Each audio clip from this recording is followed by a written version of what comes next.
élèves, troisième année de collège. Une nouvelle capsule. On va commencer notre cours. Fonction de nutrition et éducation nutritionnelle. وظائف الاقتيات et éducation nutritionnelle à التربية الغذائية.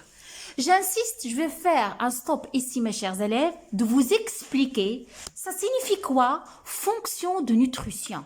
ما معنى وظائف الاقتيات.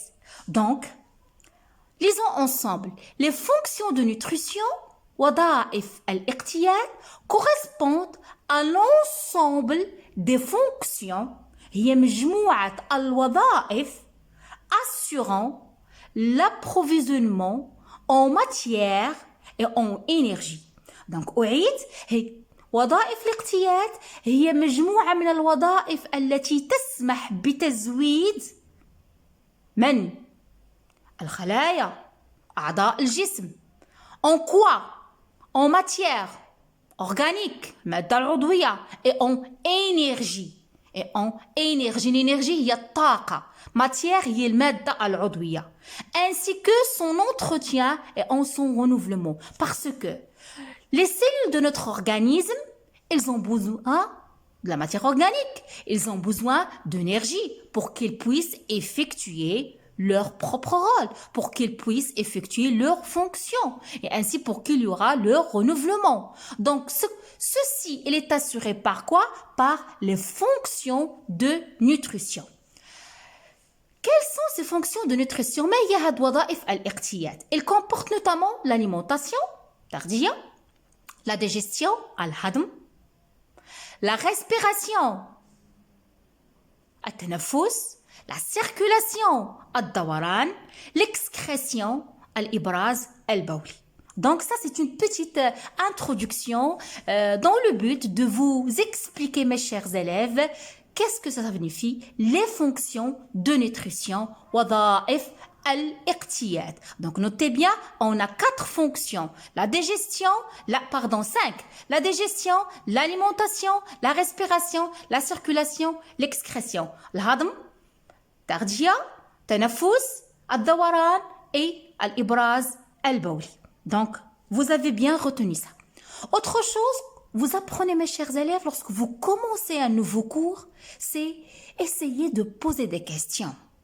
Essayez de poser des problèmes, une problématique. Et si on a un problème dans la vie, on va essayer de le résoudre. C'est-à-dire, ces problèmes-là, ces questions qu'on va poser au début de notre séance aujourd'hui, on va essayer de trouver leurs réponses. Ok? Allez-y, on passe à donner certaines questions concernant fonctions de nutrition et éducation nutritionnelle. Donc, mes chers élèves, notre alimentation, elle est diversifiée. تغذية متنوعة. Elle varie d'une région à l'autre, d'une saison à l'autre et même d'une personne à l'autre. Les nutritionnistes, علماء التغذية, nous conseillent de manger certains aliments et d'éviter d'autres. علماء التغذية الأخصائيون في علم التغذية ينصحوننا بتناول بعض الأغذية ويحذروننا من اجتناب تناول أغذية أخرى. لماذا؟ Certaines personnes, mes chers élèves, ils doivent même suivre un régime alimentaire particulier. Ça, vous le connaissez déjà.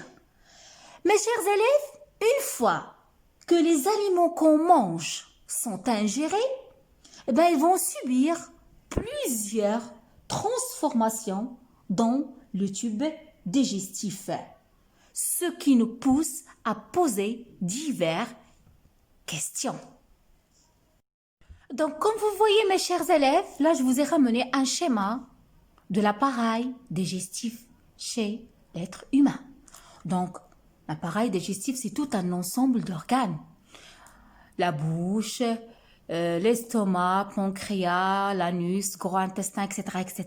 Donc, ce qui nous pousse à poser une multitude de questions. Première question, que deviennent les aliments que nous mangeons? C'est-à-dire, quel est le destin, quel est le devenir des aliments que nous mangeons?